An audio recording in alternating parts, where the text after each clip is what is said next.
Superman! To prove your worth as a warrior, Superman, you must run the gauntlet of heroes. That shouldn't be a problem for a man of steel, should it?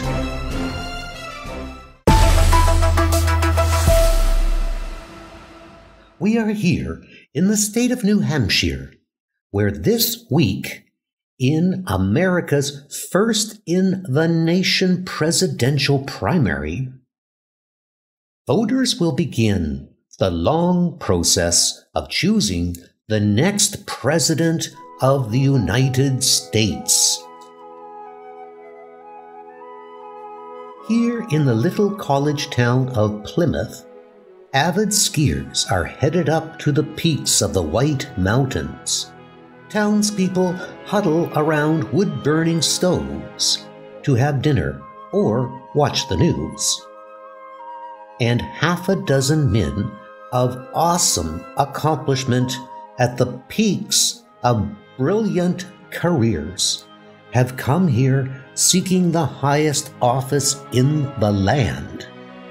Galaxy Communications is sponsoring a candidates debate, but the campaign has been changed by a single major event: Superman's endorsement of newspaper humorist Bucky Burns for president. A man who, before a week ago, had no political ambitions at all.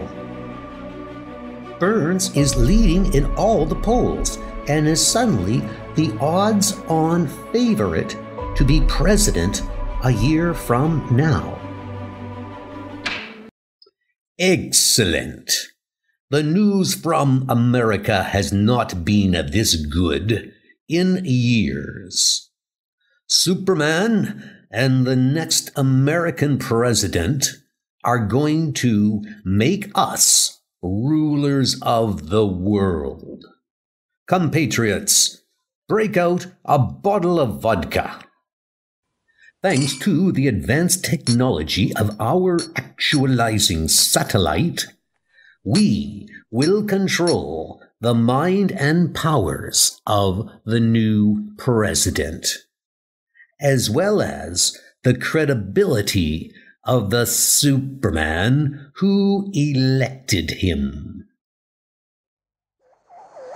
Our actualizing beam scanned the United States for a suitable mind, one that would not only obey our suggestions, but amplify them, that would be able to make its fantasies come true, to actualize them.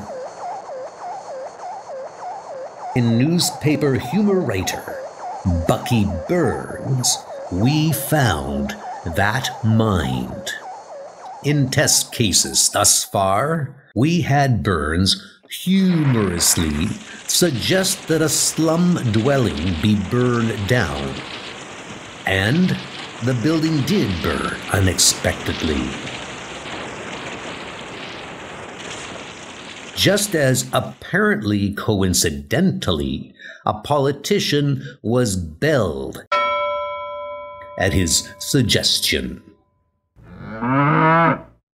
And a reclusive Norseman named Valdemar appeared to deal violently with urban pollution.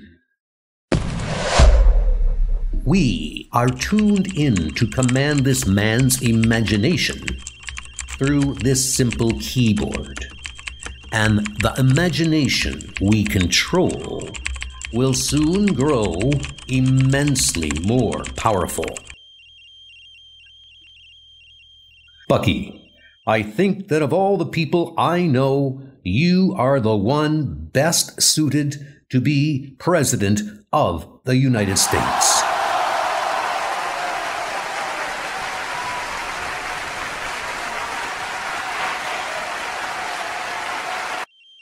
For years, we have planned our world domination to be complete by the end of the 20th century.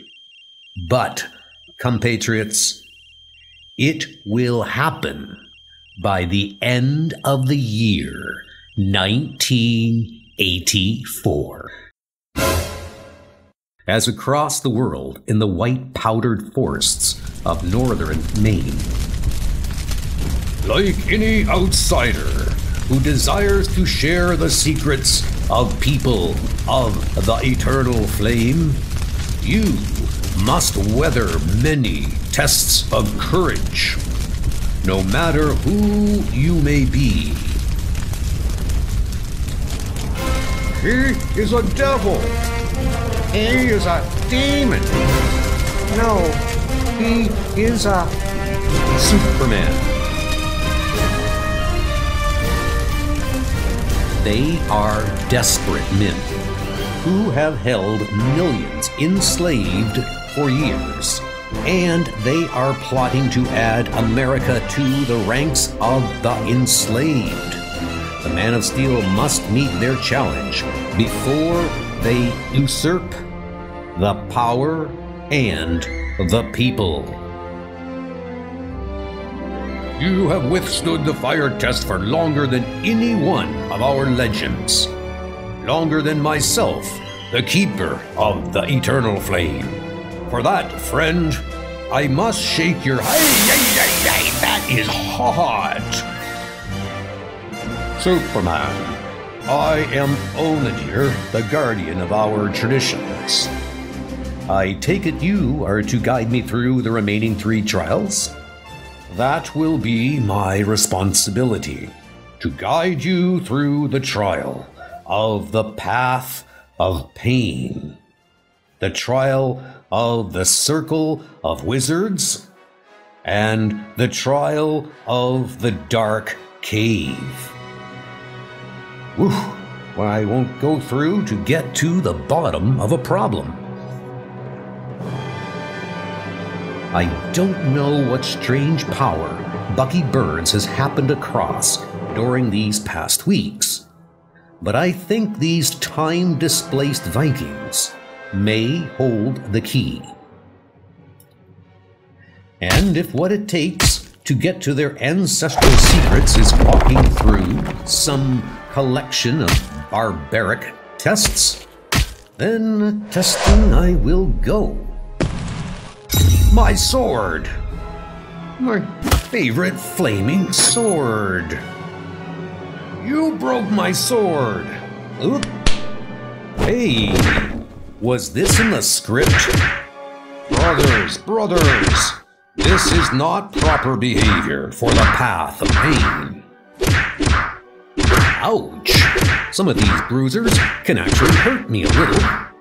Must have a touch of magic. And to get what I want, I can't hit back. More importantly, these guys can hurt each other a lot. A discreet puff of super breath will stop that from happening until the referee can call the game.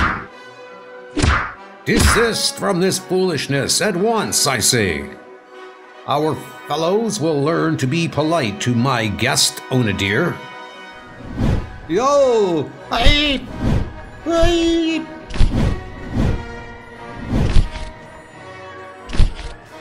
When Voldemar teaches them the value of good manners.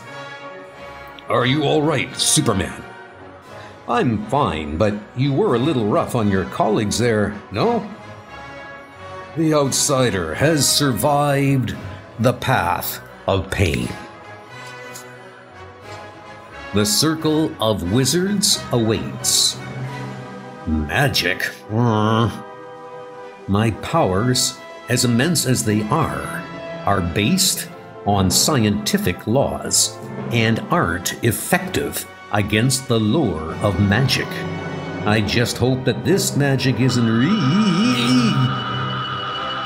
The shock of pain in a body not used to pain fells him for a moment, but he knows he must reach the center of the circle and undergo the trial. And where his powers fail him, the will of a Superman remains. Having reached the center of the circle of wizards, he is ready for whatever trial awaits him. He is ready for the test, but he will not stand on ceremony. This man has done well. The test. When does the test start?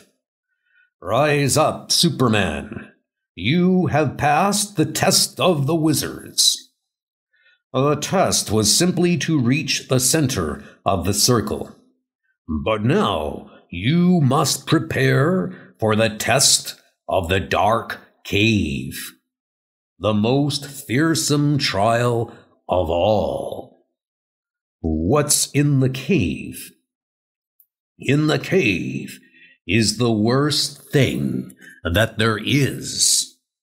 What could be the worst thing there is? It is different for each of us. Whatever is the worst thing your soul could confront, that is what awaits you within. Well, it will be interesting to find out what it is in my case, won't it? And the Man of Steel disappears within the small mouth of the dark cave. He walks, and for a time he sees and feels nothing, just a dark cave. Even my super senses see nothing odd about the place. So he waits for something interesting to happen. And as he does, he thinks about why he is here, looking for whatever reason there might be. That he was seized by a sudden compulsion not long ago, just before he endorsed Bucky Burns for President of the United States. A compulsion that, with his invulnerability, he quickly overcame, but suddenly had this urge to promote Bucky for president. Odd. Something's been going on around his column, making things come true. So I'm going to play along. Bucky, Superman speaking. Only you can hear this super ventriloquism. Don't act surprised, and don't be worried. I'll explain in private.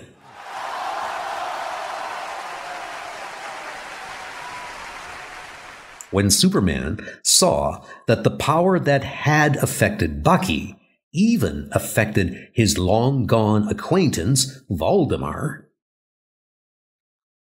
I'll go back to the Viking village with Voldemar.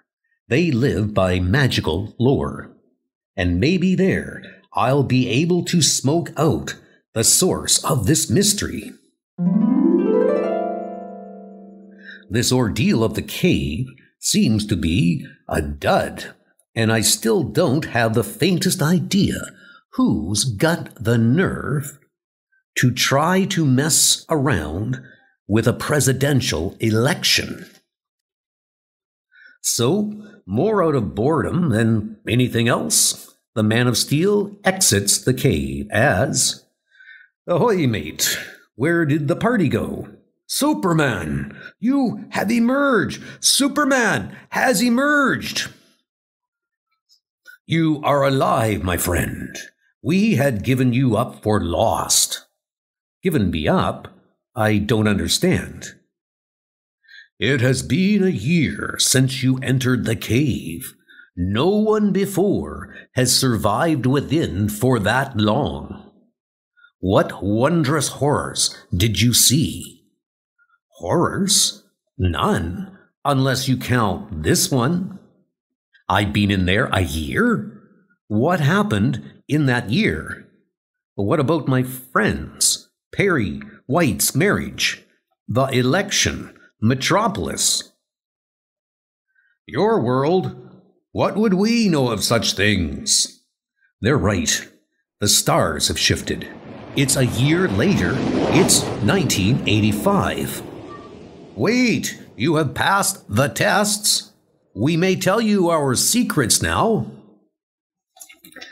Feverishly, the man of action folds back the miles between northern Maine and the great port city of Metropolis. The city looks pretty much the same. Maybe my biggest worry will be to account for Clark Kent's long vacation. As he has done countless times before, the hero speeds faster than any mortal eye can see to a secluded alley, where... All right, now let's see if I can pick up the pieces of my life where I... You there, in the blue suit. Don't take another step until you show me your citizen registration papers. Papers? What papers? Officer, why are you carrying a submachine gun? What's... Don't give me any lip, punko. I'm taking you in for interrogation. Hey, Jock's got a live one. Get out your nightsticks. But in the wink of an eye and the blur of a breeze. Hey, where'd the punko go? He's disappeared. It's a rebel trick. Better report it fast. But on a sidewalk not far away, what were those stormtroopers doing in policemen's uniforms? I had to make my exit with super speed. A bad policy, but effective. Meanwhile, let's hope I still have a friend living in this building. And indeed, the face behind the door upstairs is friendly. Clark? It is you, isn't it, Clark? Of course it's me, Perry. I'm sorry, Clark. With all these people just disappearing suddenly, you get so you don't trust anyone. And that's what I think of this garbage you print. Alice, are you two no longer separated? Separated? I only wish we were. Who can afford to be separated the way things are now? I used to love this husband of mine, Clark. But now look what your friend's become. He's no more than a public relations man for an illegal government, advertising for that dud of a president, Bucky Burns. Alice, shh, the walls have ears. President invites Allied troops as military advisors to city police. Great leap forward for law enforcement. Listen, Clark, meet me at our favorite old lunch spot in half an hour. But what's been happening? What about Alice? Is Bucky really president? Shh, half an hour. 30 minutes later, on a street in Midtown Metropolis. Psst, newsman, in here. Perry, is that? No names. The streets have more ears.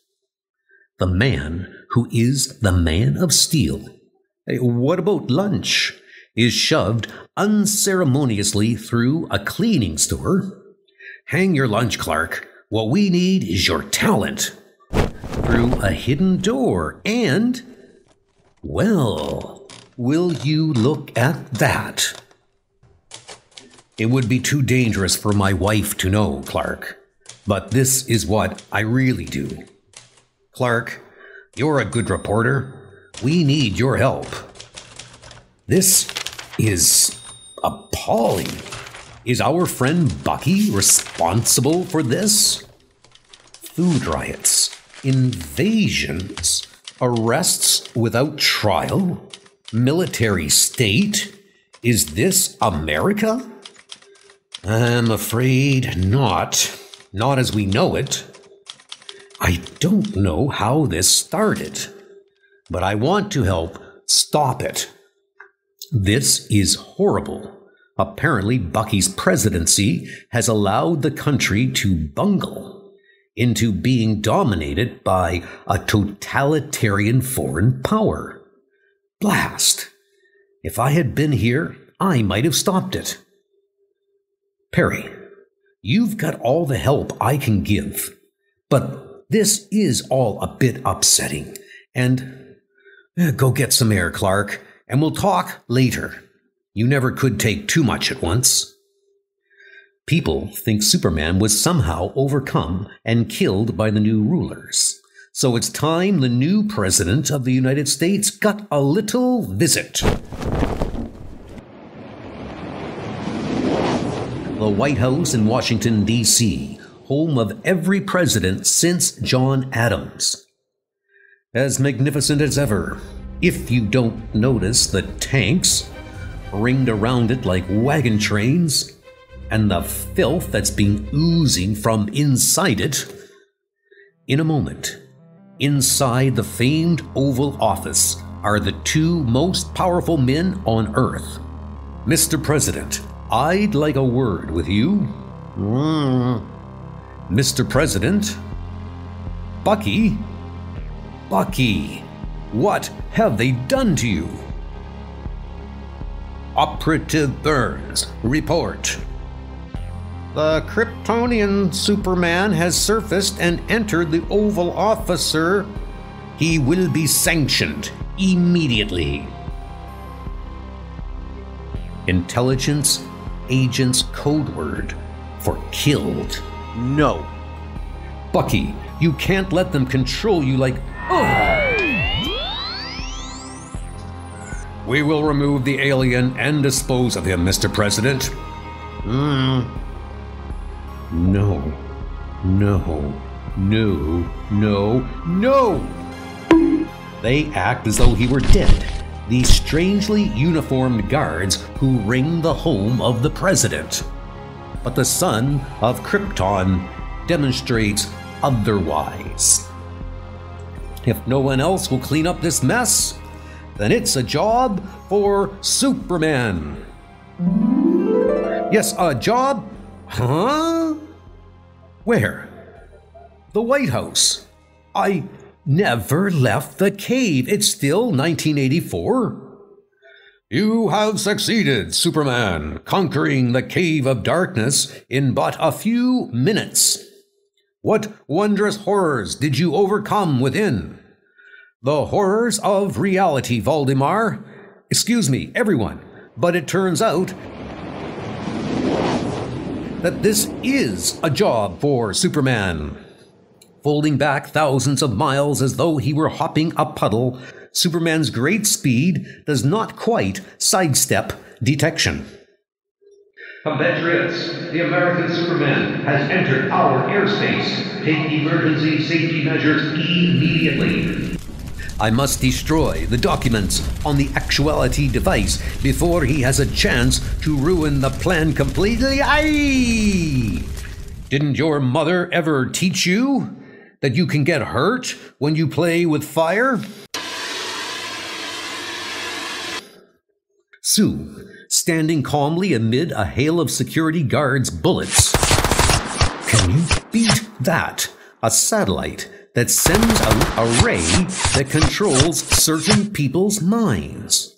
Poor Bucky Burns being among those certain people. Next stop is a point in space 22,300 miles above Metropolis. There's the troublemaker now, and it seems to have an escort. At the Man of Steel's approach, the smaller satellites begin to hum, and in the space of a heartbeat, transform into robot-like nightmare weapons. Assembling as quickly as the Man of Tomorrow approaches. They're lined with lead, designed specifically so I can't see what they can do, which also means that they were probably specifically designed to stop me. Oh, pain! They're hitting me with so much. They figure something's bound to stop me. That, or the combination of heat, cold, gamma rays, ion rays, but mostly the red rays of that mechanical monster over there, weakening me. They must be tincture of a red star's rays, weakening my powers. Powers are ebbing, draining. Feel even worse than I did in the cave. Should forget about my powers, concentrate on moving, using weightless space to swim to the robot with the red sun ray. But even if I could reach it, would I have the strength left to destroy it? Elsewhere. Compatriots, the American Superman failed to retrieve a most crucial document. A diagram of the satellite's defensive systems. Without that knowledge, he would be quite unable to destroy the Actuality device. I am pleased to report then that Superman is certainly dead, floating inert and alone in the cold of space with no chance of... Slowly, dramatically, he plods the aisle to the startled speaker, until he is satisfied that all are painfully, very painfully aware of his presence. Gentlemen, I believe this belongs to you. Soon, in the little state of New Hampshire, its wooded granite hillsides dressed white as a bride. So, as the first Americans to vote in this year's presidential election go to the polls for this week's primary, let it be known throughout the world that this is a truly free election. I am not endorsing Bucky Burns for president. I'm not using any influence I may have to promote anyone for president. Bucky, do you have anything to add? Yes, I certainly do. I am not today or any day a candidate for president of the United States or any other office. I've already got a job, thank you, and I expect to be doing that job for quite a few years to come. So there you have it, ladies and gentlemen, the end of one of the shortest but most remarkable candidacies in American history. Bucky will not be the next president, but one of the men debating tonight at the Plymouth courthouse will. Curses! And that evening, at the courthouse across the square from where Superman and Bucky made their announcement, we interrupt regular programming for this Galaxy News special report. This is Clark Kent in Plymouth, New Hampshire, where the next president is presenting himself to the voters of New Hampshire. And it looks as though the next president is arriving now. He, or rather, they, are pulling up to participate in tonight's debate. The candidates enter the courthouse. The newsman signs off and slips away. And as familiar faces debate issues below, there is another well-known figure silently floating through the granite state skies. I'm called the most powerful man on earth, and I may be, but if I still am, I won't be for long. Today, the superpowers of earth are powers of great nations, of president and premiers. Their powers are greater than the power of any man, even a Superman. All great power needs restraint and protection, so it falls to me to see that the home of the brave remains the land of the free. Next issue, the battle for Superman's brain. It's a date.